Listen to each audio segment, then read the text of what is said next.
Hello everyone, Namaste and welcome back to the channel. I hope you all are safe and sound at your home and you are studying really well.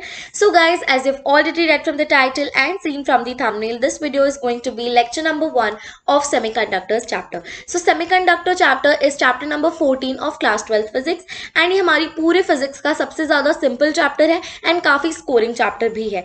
इसलिए मैं चाहती हूँ कि आप इसको बहुत अच्छे से prepare करें, साथ साथ short notes भी बनाएं. ठीक है, अब आप short notes कैसे बना सकते हो?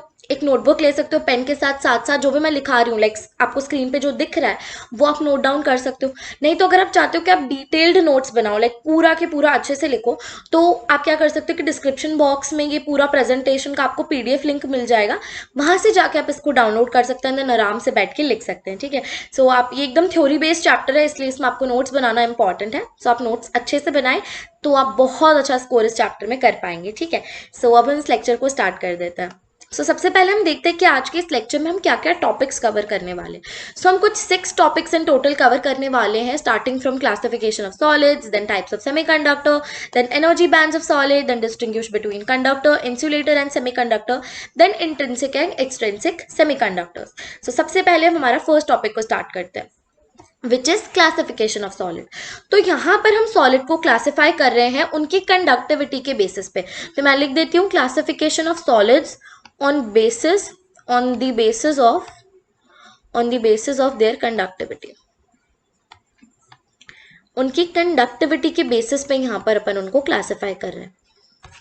This word is important. So कितने टाइप्स में क्लासिफाई करें? 3 टाइप्स में. Number 1 conductors, then insulator, then semiconductors. सबसे पहले हम देखते हैं कि कंडक्टर्स क्या होते हैं. कंडक्टर्स वो टाइप ऑफ सॉलिड्स होते हैं जिनकी की हाई कंडक्टिविटी होती है एंड लो रेजिस्टिविटी होती है. ठीक है, अब आप नेम में ही देख सकते हो कि इनके नाम में ही कहीं ना कहीं कंडक्टर्स लाइक कंडक्टर्स नेम है तो उसमें कंडक्टिविटी आ रहा है. दैट मीन्स कि उनकी कंडक्टिविटी क्या होगी? हाई होगी एंड रेजिस्टिविटी क्या होगी? लो होगी. अब कंडक्टिविटी क्या होता है कि वो कितना ज्यादा इलेक्ट्रिक करंट को अपने थ्रू पास कर सकते हैं, कि कितनी ज्यादा इलेक्ट्रिसिटी को अपने थ्रू पास कर सकते हैं, दैट इज कंडक्टिविटी. तो यहाँ पर उनकी कंडक्टिविटी क्या है? हाई है. एंड रेजिस्टिविटी क्या है? लो है. अब रेजिस्टिविटी को मैं थोड़ा सा समझा देती हूँ.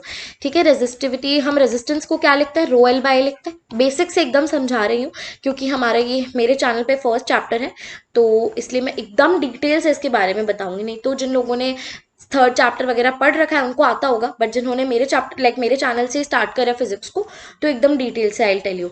तो यहाँ पर रो हमारी रेजिस्टिविटी होती है जिसको कि मैं क्या लिख सकती हूँ? आर ए बाय एल लिख सकती हूँ. यहाँ पर रो क्या हो गया? Rho is the resistance of per unit area and per unit length का कंडक्टर. ठीक है, रो क्या है? रेजिस्टेंस है किसका? ऐसे कंडक्टर का जिसका कि एरिया 1 यूनिट है एंड जो लेंथ है वो भी 1 यूनिट है. ठीक है, अब रेजिस्टेंस क्या होता है? रेजिस्टेंस एक ऐसा प्रॉपर्टी है जिसकी वजह से जो मेरा सब्सटेंस है या सॉलिड है वो इलेक्ट्रिक करंट को पास होने नहीं देता है. बेसिकली अगर मैं समझाऊं, ऐसी प्रॉपर्टी जिसकी वजह से है ना वो करंट को अपने थ्रू पास होने नहीं देता. तो यहाँ पर तो मुझे करंट को पास कराना है तभी मैं कंडक्टर कह रही हूँ. उसकी कंडक्टिविटी क्या है? हाई है. ऑफ कोर्स यहाँ पे रेजिस्टिविटी लो होगी. ठीक है, ये दोनों ऑपोजिट चलते हैं. जिसकी हाई कंडक्टिविटी उसकी लो रेजिस्टिविटी, जिसकी हाई रेजिस्टिविटी उसकी लो कंडक्टिविटी. अब यहाँ पे एग्जाम्पल सारे मेटल्स आ गए. ठीक है, आप सोडियम एग्जाम में मेटल्स करके ब्रैकेट में आप सोडियम लिख सकते हो, मैग्नीशियम लिख सकते हो, आयरन लिख सकते हो, एक्सेट्रा करके. ठीक है, देन हम इंसुलेटर देखते हैं. अब इंसुलेटर जो होते हैं वो कंडक्टर्स के बिल्कुल ऑपोजिट होते हैं. ये वैसे सॉलिड्स होते हैं जिनकी की रेजिस्टिविटी काफी लो होती है. यहाँ पर मैंने थोड़ा कुछ ओहो आई एम रियली सॉरी, यहाँ पे टाइपो हो गया. जिनकी की रेजिस्टिविटी बहुत ही ज्यादा हाई होती है. I am really sorry for this.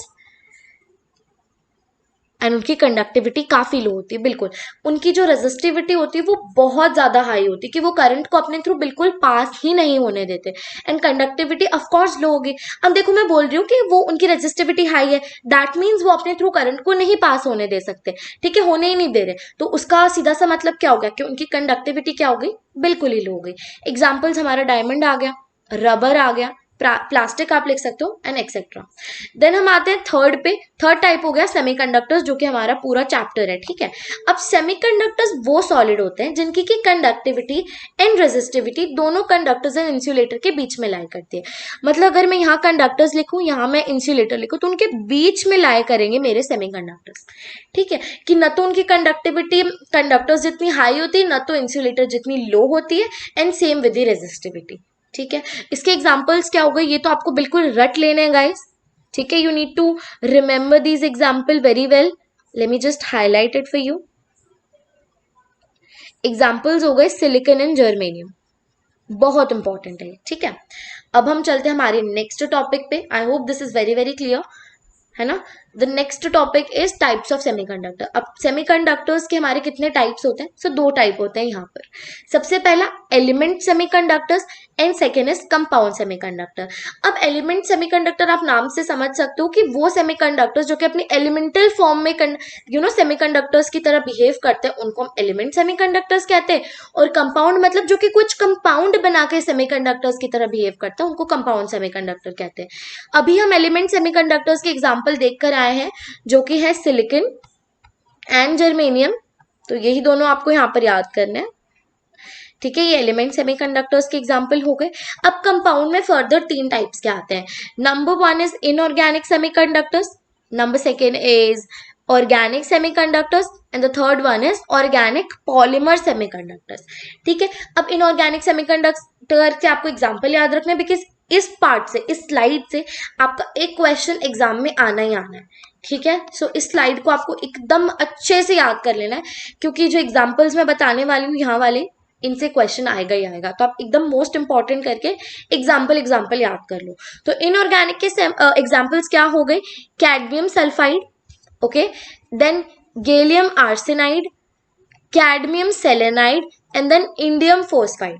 ठीक है, आप इनकी ये कंपाउंड वाला जो फॉर्मूला है वो भी याद रख सकते हो और आप नेम भी याद रख सकते हो. दोनों आप लिखोगे तो वो करेक्ट ही है. देन ऑर्गेनिक सेमीकंडक्टर्स में आता है एंथ्रेसिन एंड देन डोप्ड थैलोसाइनाइड. ठीक है, यहाँ पर आप देखो पी जो है वो साइलेंट है, पीएच इज साइलेंट, थैलोसाइनाइड जिसको बोलते हैं. ठीक है, देन ऑर्गेनिक पॉलीमर में पॉलीपायरॉल. अब देखो यहाँ पे ऑर्गेनिक पॉलीमर है इसलिए आगे पॉली आएगा ही आएगा. पॉलीपायरॉल, पॉलीएनिलिन एंड पॉलीथायसिन, यहाँ पर इनका पॉलीमराइजेशन हुआ है. मतलब यहाँ पे जो एनिलिन है, एनिलिन ये होता है, तो मैं थोड़ा सा बेसिक्स आपको इसका केमिस्ट्री में भी जाके समझा देती हूँ. दिस इज योर एनिलिन, इसको एनिलिन कहते हैं. तो यहाँ पर इसका पॉलीमराइजेशन होता है. पॉलीमराइजेशन होने के बाद हमने इसको क्या बोल दिया? पॉलीएनिलिन. ठीक है, ये एनिलिन है सिर्फ. आई बात समझ में? बस आपको यहाँ पर इसके एग्जाम्पल्स को याद कर लेना है. ठीक है, अब आते हैं नेक्स्ट टॉपिक पे, which is energy band of solid.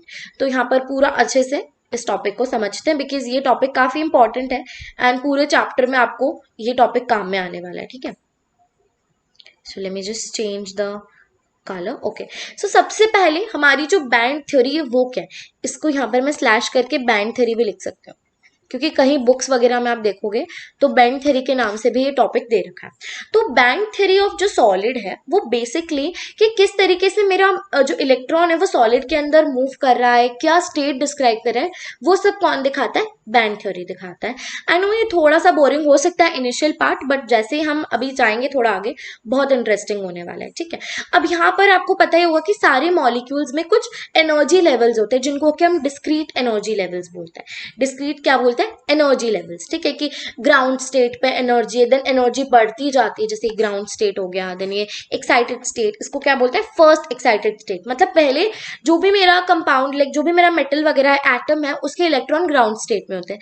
जैसे मैं उसको एनर्जी देती हूँ वो एक्साइटेड स्टेट में ट्रैवल करता है. अगर मैंने थोड़ी एनर्जी दी वो फर्स्ट एक्साइटेड स्टेट में जाएंगे, देन और ज्यादा एनर्जी दी तो वो सेकेंड एक्साइटेड स्टेट में जाएंगे, इस तरीके से. तो ये जो भी मैं स्टेट्स वगैरह बोल रही हूँ ये क्या है? एनर्जी लेवल्स है. ठीक है, so the way electron behaves inside a molecule is well explain through the band theory. जो कि मैंने बोला कि जिस तरीके से मेरा इलेक्ट्रॉन बिहेव करता है, स्टेट शो करता है, वो सब कौन डिस्क्राइब करता है? बैंड थ्योरी डिस्क्राइब करता है. Band theory helps to visualise the difference between conductor, semiconductor and insulator by plotting available energies for an electron in a material. मतलब बैंड थ्योरी क्या करता है? कंडक्टर, सेमीकंडक्टर एंड इंसुलेटर के बीच में differentiation करने में हेल्प करता है. बैंड डायग्राम ये आपको देता है जिसके हेल्प से आप क्या कर सकते हो? डिफरेंशिएशन कर सकते हो. अब यहाँ पर जो हमारा बैंड थ्योरी है उसमें 3 मेन बैंड्स है, और हमारी बुक में की अगर मैं बात करूँ तो मेन 2 बैंड्स है, जो कि है valence band and conduction band. अब ये जो फॉरबिडन बैंड है इसको कहीं जगह पे आपका बैंड भी बोला गया है, कहीं पे सिर्फ इसको एक गैप की तरह भी ट्रीट किया गया है. इन जनरल अगर मैं बात करूँ तो हाँ ये गैप ही है, बट कई जगह पे, कई बुक्स में इसको एज अ बैंड भी ट्रीट किया है, इसलिए मैंने यहाँ पे आपके लिए दोनों चीजें बता दी. ठीक है, सो अब मैं इसको फिगर के थ्रू बताती हूँ कि हाँ क्या क्या क्या चीज है. ठीक है, कि कौन से बैंड में क्या होता है एंड ऑल। तो ये आपका पूरा थ्योरी मैं लेके आ गई हूँ, जिसको कि आपको रीड करना है एंड नोट्स बनाने, बट मैं यहाँ से आपका एक्सप्लेन करती हूँ। ठीक है, ये हमारा फिगर है, जस्ट अ सेकंड। सो ये हमारा बैंड एनर्जी का पूरा प्लॉट करा है कि इस तरफ जो भी है हमारी बैंड एनर्जी, एंड देन ये हमारे बैंड्स है, मैं लिख दूं बैंड्स है हमारे। ठीक है, सबसे जो मेरा इधर वाला आप ये देख सकते हो कि हमारा वैलेंस बैंड है। अब इसके नीचे भी बैंड्स होंगे बेटा, ऐसा नहीं कि इसके नीचे बैंड्स नहीं है बैंड्स, बट हम यहाँ पर सिर्फ अभी हम हमारा balance band, conduction band and forbidden gap के बारे में बात करें, इसलिए यहाँ पर हमने शो नहीं किया। सबसे पहले ये हमारा वैलेंस बैंड, ये कंडक्शन बैंड है। वैलेंस बैंड वो बैंड है जहां पर हमारे इलेक्ट्रॉन्स होते हैं, जहां पे मेन हमारे इलेक्ट्रॉन्स लाई कर रहे होते हैं। ठीक है, अब यहाँ पे वो वाला ये जो वैलेंस बैंड है, ये वैसा सा बैंड है जहां से कि मेरा इलेक्ट्रॉन ट्रांजिशन बना सकता है। मतलब वैलेंस बैंड के जो नीचे वाले बैंड्स है उसमें से इलेक्ट्रॉन जंप नहीं मार सकते। मतलब यहाँ पर बाई चांस मेरे कोई इलेक्ट्रॉन है तो वो डायरेक्ट कूद के कंडक्शन बैंड में नहीं आ सकते। ठीक है, तो अगर उनको कंडक्शन बैंड में आना है सो वो वैलेंस बैंड से आ सकते हैं। ठीक है, so valence band is the band which is containing the electrons. ठीक है, अब ये क्या है, फॉरबिडन गैप। फॉरबिडन गैप मेरा conduction band and valence band के बीच का एक गैप है। ठीक है, इसको एनर्जी गैप भी बोलते हैं, फॉरबिडन बैंड भी बोलते हैं, या एनर्जी बैंड गैप भी बोल देते हैं, एनर्जी बैंड गैप, क्योंकि ये गैप है। ठीक है, फॉरबिडन क्यों बोला, बिकॉज इसमें कोई भी इलेक्ट्रॉन रुकता नहीं है। मतलब इलेक्ट्रॉन यहां से यहाँ ट्रांजिशन बना सकता है, बट ऐसा नहीं कि इलेक्ट्रॉन के पास एनर्जी नहीं है तो वो यहाँ पे बैठेगा, है ना, आराम से रुक जाएगा, वैसा नहीं होगा। फॉरबिडन है जिसमें इलेक्ट्रॉन्स नहीं है। ठीक है, सो मैं यहाँ से इलेक्ट्रॉन हटा देती हूँ। ठीक है, देन कंडक्शन बैंड वो वाला बैंड है जिसमें कि अगर इलेक्ट्रॉन्स आए तो वो कंडक्टिविटी शो करेंगे। मतलब अगर मेरे वैलेंस बैंड में पड़े हुए इलेक्ट्रॉन, बहुत सारे इलेक्ट्रॉन्स है मेरे वैलेंस बैंड में, फिर मैं अगर कंडक्टिविटी कराना चाहूँ तो नहीं होगी। कंडक्टिविटी वो इलेक्ट्रॉन्स तभी शो करेंगे, या मैं बोलूँ कि कंडक्टिविटी में वो अपना कॉन्ट्रीब्यूशन तभी देंगे जब वो कंडक्शन बैंड में लाई करेंगे। ठीक है, सो वैलेंस बैंड से उनको कहाँ आना पड़ेगा, कंडक्शन बैंड में आना पड़ेगा। अब थोड़ा सा थ्योरी मैं आप लोगों को क्विकली रीड करके बता देती हूँ। सो वैलेंस बैंड वो एनर्जी बैंड है जिसमें कि वैलेंस इलेक्ट्रॉन्स होते हैं। ठीक है, इसको इसलिए वैलेंस बैंड कहा जाता है। Valence band is present below, आपने अभी देखा ना, यहाँ ऊपर कंडक्शन बैंड है, नीचे वैलेंस बैंड है, तो उसके बिलो लाई करता है। And the electrons of this band are loosely bound. Loosely bound of course हमें पता है कि हमारा एटम है, ये लो मेरा न्यूक्लियस हो गया, ये मेरे शेल्स हो गए। ठीक है, सो ये मेरा नॉर्मल वाला लेवल है, ये मेरा कौन सा वैलेंस शेल, वो नॉर्मल शेल है, this is my valence shell. अब इसमें जो मेरे इलेक्ट्रॉन है वो न्यूक्लियस से सबसे फारदेस्ट है।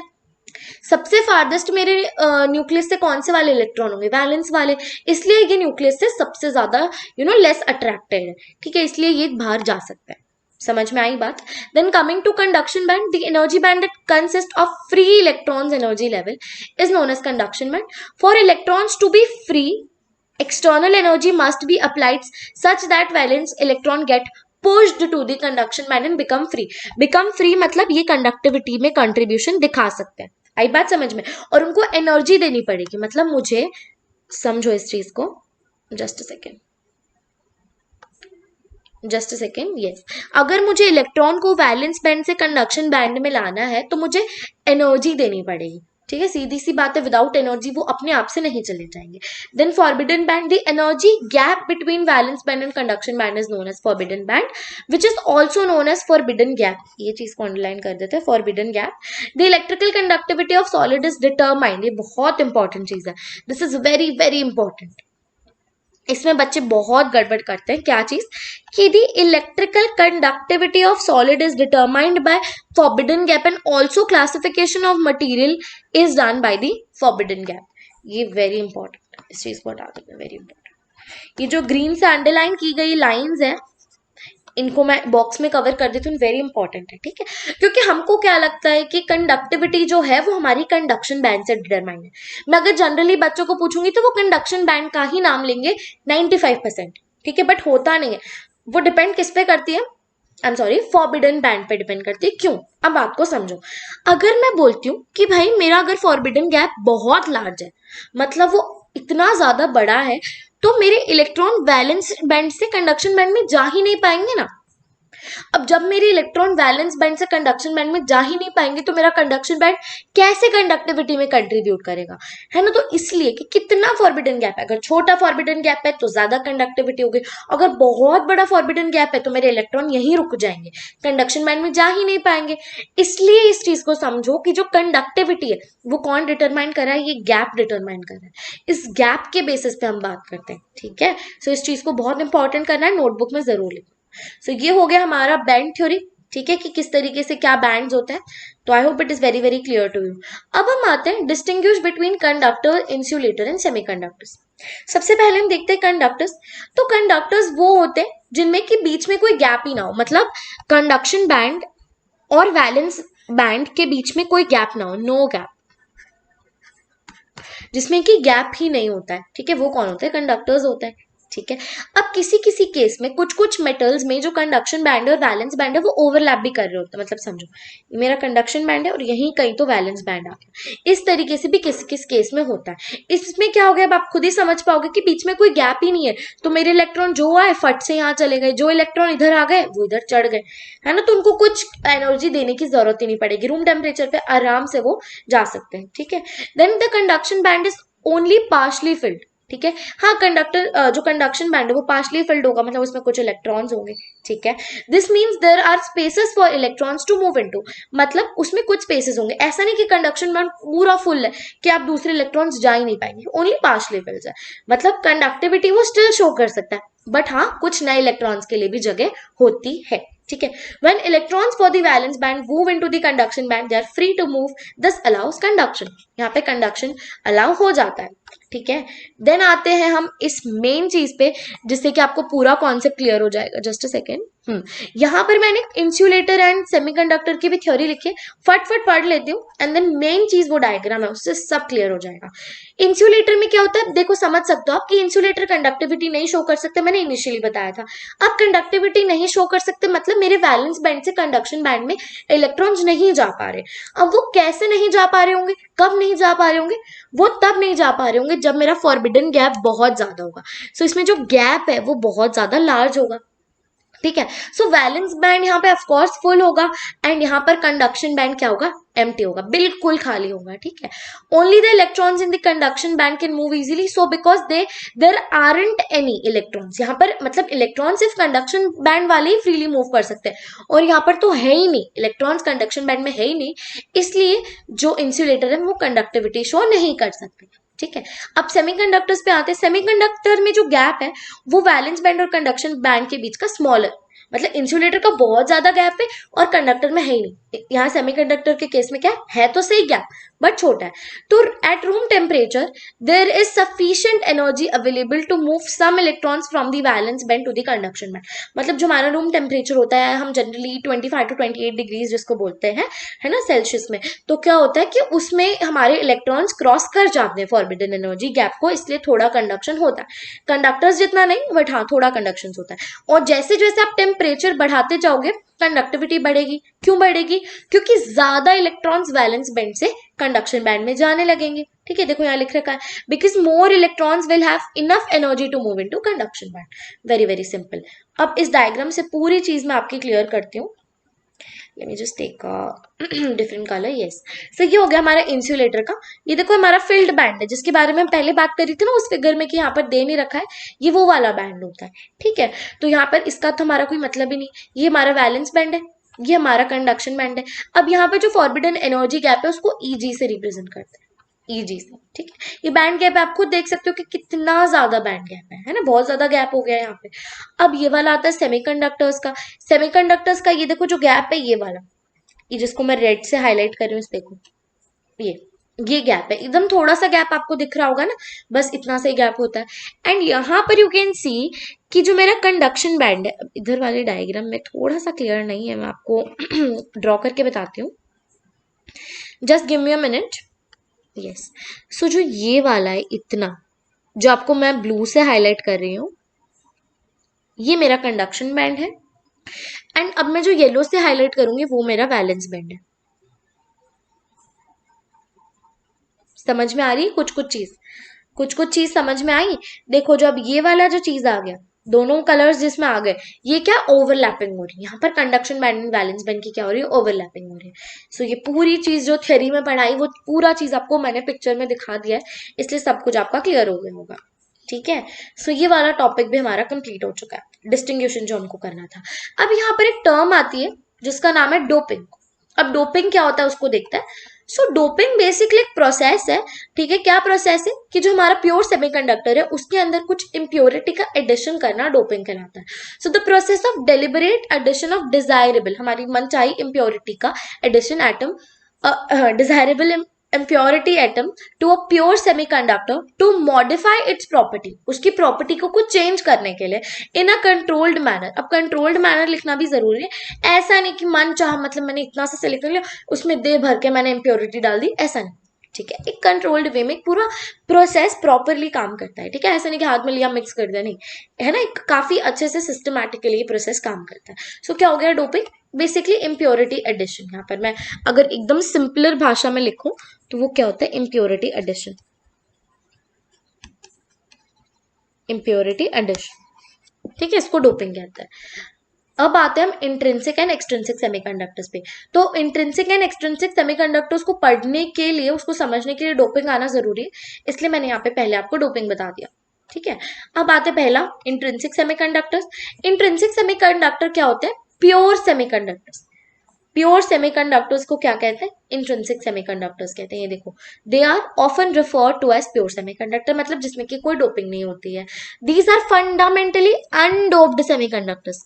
अनडोप्ड, अनडोप्ड सेमीकंडक्टर मतलब जिसकी कोई डोपिंग नहीं होती है। ठीक है, with no doped impurities. Intrinsic semiconductors have essentially no conductivity at ambient temperature, मतलब एम्बिएंट जो टेम्परेचर होता है उसमें ये कोई कंडक्टिविटी शो नहीं कर सकते, because no other element is present in its crystalline form. मतलब ये जो 0 केल्विन होता है, 0 केल्विन पे ये किसकी तरह बिहेव करता है, बिहेव्स एज इंसुलेटर। बहुत इंपॉर्टेंट चीज है ये भी। 0 केल्विन पे ये ओके नहीं है, it's 0 kelvin, 0 and then kelvin. I hope ये समझ में आ रहा है कि 0 केल्विन इट्स नॉट ओके। तो ठीक है, 0 kelvin intrinsic semiconductors behaves as insulator. ये चीज बहुत बार पूछी गई एग्जाम में, इसलिए इस चीज को अभी के अभी अपनी नोटबुक में नोट करो। ठीक है, right now you have to note.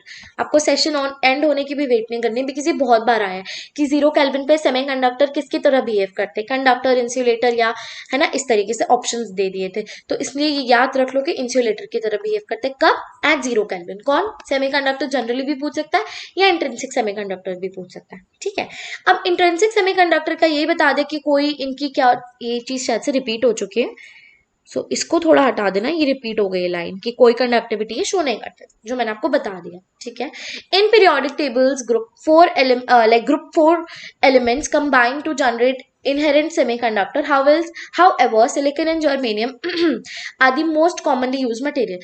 अब ये वाली जो चीज है आपके लिए इंपॉर्टेंट नहीं है, बेसिक कह रहा है कि हमारे जो ग्रुप पीरियोडिक टेबल में 4 एलिमेंट्स है वो कंबाइन करते हैं एंड देन सेमीकंडक्टर्स बनाते हैं, जो कि हमको कभी पूछा नहीं गया आज तक एग्जाम में, but we can not take any risk, इस हिसाब से मैंने सिर्फ लिख दिया है ताकि एक बार रीड कर सको। बट जो मेन हमारे इंट्रिंसिक सेमीकंडक्टर का एग्जाम्पल है वो कौन है, silicon and germanium are the most commonly used material. ठीक है, आई बात समझ में। तो ये हो गया हमारे इंट्रिंसिक सेमीकंडक्टर्स के बारे में। अब यहाँ पर सबसे इंपॉर्टेंट, कोई भी चीज का आप पढ़ो ना थ्योरी, उसको अगर डायग्राम से समझते हो तो बेस्ट समझ में आता है। यहाँ पे समझो, अब इधर क्या होता है, यहाँ पे मैंने एक बात लिखी है, number of free electrons equal to number of holes. अब होल्स क्या होते हैं अभी तक अपन ने पढ़ा नहीं है ये चीज। Late me just drink water. अब अभी तक ये बात हमने समझी नहीं कि होल्स क्या होते हैं, फ्री इलेक्ट्रॉन्स तो हमें पता है, होल्स क्या होता है। अब देखो, जब भी कोई कोवेलेंट बॉन्ड टूटता है, ठीक है, जब भी कोई कोवेलेंट बॉन्ड टूटता है मेरा इलेक्ट्रॉन शिफ्ट होता है, जैसे कि मैं समझ लो मेरा वैलेंस बैंड है, मेरा कंडक्शन बैंड, आई बात समझ में। अब जब मेरा इलेक्ट्रॉन समझ लो यहाँ है, वो इलेक्ट्रॉन यहाँ से यहाँ गया, यहाँ से इलेक्ट्रॉन खाली हो गई, इलेक्ट्रॉन की जगह एम्प्टी हो गई, तो वो जगह किसने ले ली, खाली जगह को मैंने क्या बोल दिया, होल। बस बेसिकली खाली जगह है, hole is nothing but empty space. लिख देती हूँ थोड़ा सा आप लोगों के लिए, empty space created when an electron breaks away a covalent bond। जब एक इलेक्ट्रॉन एक कोवेलेंट बॉन्ड को तोड़ता है तो जो जगह क्रिएट होती है उस जगह को बोला जाता है होल। क्या आई बात समझ में? होल यही बस खाली जगह। होल भी हमारी कंडक्टिविटी में कंट्रीब्यूट करती है जिस तरीके से इलेक्ट्रॉन कंट्रीब्यूट करते हैं। ठीक है, सिंपली जगह है, एम्प्टी स्पेस है। ठीक है, तो यहाँ पर क्या होता है, number of free electron equal to number of holes होता है। जितने इलेक्ट्रॉन यहाँ पे से बाहर निकले उतने के उतने आएंगे। ठीक है, सो यहाँ पर आप देख सकते हो, यहाँ पे जो येलो कलर से वो होल है एंड ब्लू कलर से इलेक्ट्रॉन है। अब मैं काउंट करती हूँ, मैं पहले इलेक्ट्रॉन को काउंट करती हूँ, ब्लू वालों को, 1 2 3 4 एंड 5 हो गए। अब होल्स को काउंट करो, 1 2 3 4 एंड 5, तो ये इक्वल हो गए ना। सो बस यहाँ पर ये चीज हमेशा याद रखना, मैंने लिख रखा है इंपॉर्टेंट, ये दो चीजें जो मैंने आपको यहाँ लिखी है दोनों इंपॉर्टेंट है कि यहाँ पे फ्री इलेक्ट्रॉन का नंबर होल के बराबर होता है।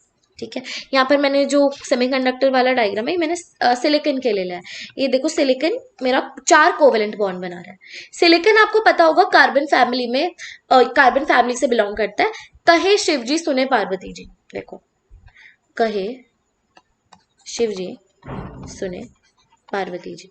ठीक है, ये बात आई समझ में? तो ये देखो, सिलिकॉन एंड जर्मेनियम, ये किसकी फैमिली में बिलोंग करते हैं? कार्बन की।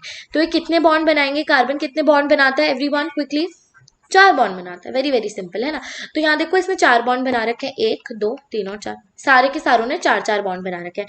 ये थोड़ी बहुत चीजें बेसिक से पता होनी चाहिए, नहीं तो डायग्राम गलत बनते हैं कि 4 बॉन्ड मुझे शो करने हैं, ये चीज शो करनी है। हर चीज को बेसिक से समझते चलो। ठीक है, अब यहाँ पर ये पूरा फिगर भी आपको क्लियर हो गया होगा। अब एक चीज और, अब यहाँ पर मैंने बोला कि सेमीकंडक्टर, हमने बोला कि भाई कंडक्टिविटी शो करते हैं, है ना, तो करंट प्रोड्यूस करते हैं। तो यहाँ पर जो टोटल करंट है वो कैसे होता है कि सम होता है कि करंट जितना इलेक्ट्रॉन ने प्रोड्यूस किया और कितना हमारे होल ने प्रोड्यूस किया, दोनों द्वारा प्रोड्यूस किया गया करंट का टोटल सम हमारा टोटल करंट होता है। ऐसे नहीं कि सिर्फ इलेक्ट्रॉन ने प्रोड्यूस किया उतना ही हम ले लेंगे, है ना, ऐसा नहीं होता। यहाँ पर दोनों के कॉन्ट्रीब्यूशन वाला करंट का सम करते हैं, तब आपको टोटल करंट मिलता है। तो ये चीज भी कभी कभी एमसीक्यू में पूछी जाती है, तो इसलिए दोनों जो चीज मैंने लिखी है वो इंपॉर्टेंट है। ठीक है, और ये मैंने होल की डेफिनेशन आपके लिए लिख दी है। अब हम आते हैं एक्सट्रिंसिक सेमीकंडक्टर्स पे। एक्सट्रिंसिक, अब हमने देखा कि इंट्रिंसिक क्या होता है, जिसमें कि कोई इम्प्योरिटी का एडिशन नहीं होता, कोई डोपिंग नहीं होती। अब उसके उल्टे हमारे एक्सट्रिंसिक सेमीकंडक्टर वो होते हैं जिनमें कि इम्प्योरिटी होती है। Impurity supplied to them at a controlled rate. अभी मैंने डोपिंग में भी आपको बताया था कि इन अ कंट्रोल्ड मैनर, है ना, कि ऐसा नहीं कि हमने पूरा डाल दिया, एक कंट्रोल्ड रेट में डाला जाता है in order to make them conductive, कि उनकी कंडक्टिविटी को बढ़ाने के लिए हम डोपिंग करते हैं। While insulating material can be dope to form semiconductors, intrinsic semiconductor can also be dope to form extrinsic semiconductor. मतलब इंट्रिंसिक सेमीकंडक्टर क्या है? जैसे कि सिलिकॉन जर्मेनियम है, ये मेरी इंट्रिंसिक सेमीकंडक्टर है, अभी इनमें कोई इंप्योरिटी नहीं है।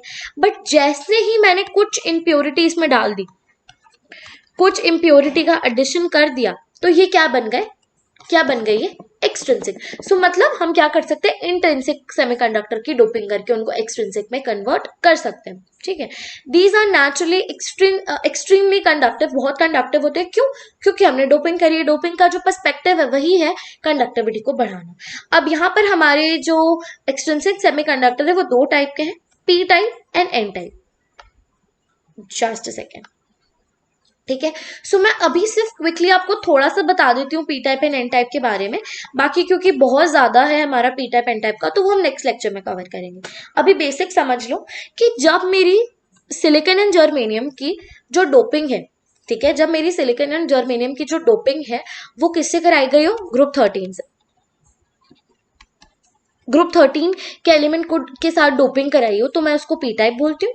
एंड अगर मैं यही चीज ग्रुप 15 के एलिमेंट्स के साथ डोपिंग कराऊं, ग्रुप 15 के एलिमेंट्स के साथ अगर मैं डोपिंग कराऊं तो उनको एन टाइप सेमीकंडक्टर बोलती हूँ। P type is positive type, N type is negative type. क्या होता है, क्यों नेगेटिव है, क्यों पॉजिटिव है, पूरा डायग्राम जैसे कि मैंने इंट्रिंसिक पे समझाया था वो सब बताऊंगे आप लोगों को, बट नेक्स्ट लेक्चर में। आज के लिए बस इतना ही हम करेंगे।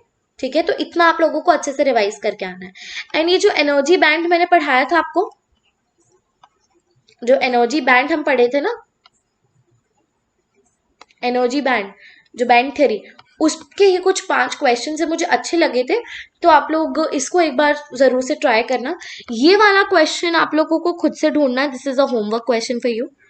बाकी सब तो मैं पढ़ा चुकी हूँ। देखो बैंड थ्योरी क्या है ना, 3 इंपॉर्टेंट लेवल्स क्या क्या होते हैं, सॉलिड को कैसे क्लासिफाई करते हैं, कौन सा बैंड डिटरमाइन करता है, दिस इज वेरी इंपॉर्टेंट। कौन सा बैंड डिटरमाइन करता है हमारा इलेक्ट्रिकल कंडक्टिविटी को, ये सब बता रखा है। ये वाली एक चीज नहीं बताई थी मैंने, ताकि कि आप लोग थोड़ा सा ढूंढें। ठीक है, तो कमेंट्स में बताना है, एंड अगर फिर नहीं मिलता तो मैं आप लोग को नेक्स्ट लेक्चर में जरूर से बता दूंगी। सो बस ये था हमारा लेक्चर आज का। Thank you for watching this session till this very and. और अगर आपको सेशन अच्छा लगा हो तो please like the session, comment below कि कैसा लगा सेशन, क्या चीज अच्छी लगी है ना, एंड जरूर से अपने फ्रेंड्स के साथ शेयर करो। ठीक है, शेयरिंग इज इंडीड केयरिंग। ठीक है, and then subscribe to the channel if you haven't already. ठीक है, सो ये चीज आपको जरूर करनी है, जरूर। ठीक है, जरूर करनी है अगर आपको लेक्चर्स अच्छे लग रहे हैं। ठीक है, अगर ये वाला लेक्चर पर्टिकुलर दिस लेक्चर अगर आपको अच्छा लगा है तो प्लीज लाइक कर देना। ठीक है, and I will see you in the next lecture. Till then stay safe, stay healthy, bye bye.